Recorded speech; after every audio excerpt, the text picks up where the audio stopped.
सुप्रभात। आज मैं आपके समक्ष कुंवर नारायण जी की कविता बात सीधी थी पर की व्याख्या प्रस्तुत कर रही हूँ।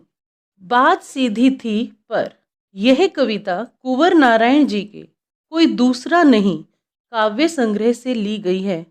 इस कविता में कवि ने कथ्य यानी विषय और माध्यम यानी भाषा के द्वंद्व को प्रस्तुत करते हुए कथ्य को स्पष्ट करने के लिए कठिन भाषा की बजाय या उपेक्षा सरल और सहज भाषा का प्रयोग करने का संदेश दिया है।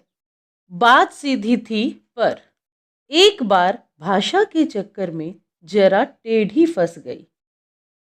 इसमें इन पंक्तियों में कवि यह कहना चाहता है कि सरल और सीधी बात भी कई बार भाषा के चक्कर में टेढ़ी हो जाती है। कवि एक सीधी और सरल सी बात कहना चाहता था, लेकिन उसे कहने के लिए वह भाषा के फेर में पड़ गया। उसे लगा यदि मैं अपनी बात साधारण तरीके से कहूँगा तो वह पाठकों पर अधिक प्रभाव नहीं डालेगी।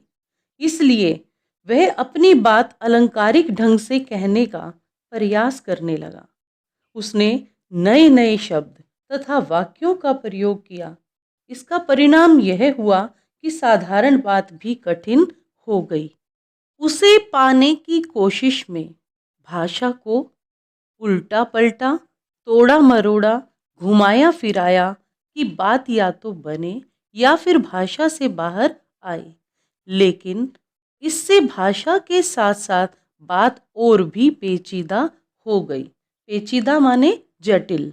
अब कवि ने उस बात को जो कठिन हो गई थी उसे पाने की कोशिश में, अर्थात उसे अभिव्यक्त करने की कोशिश में उसने दोबारा भाषा को घुमाया फिराया, उल्टा पलटा, तोड़ा मरोड़ा।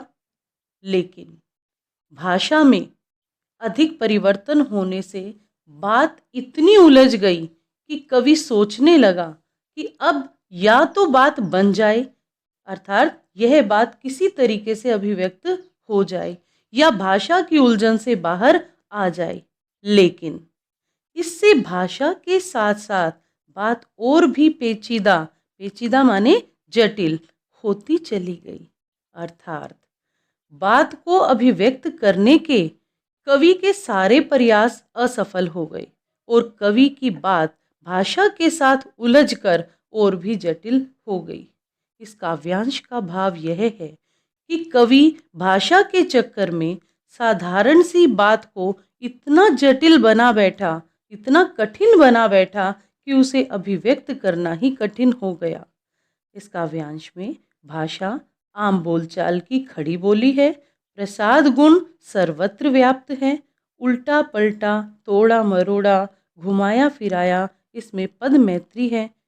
इसी के साथ पहले काव्यांश की व्याख्या समाप्त हुई। धन्यवाद।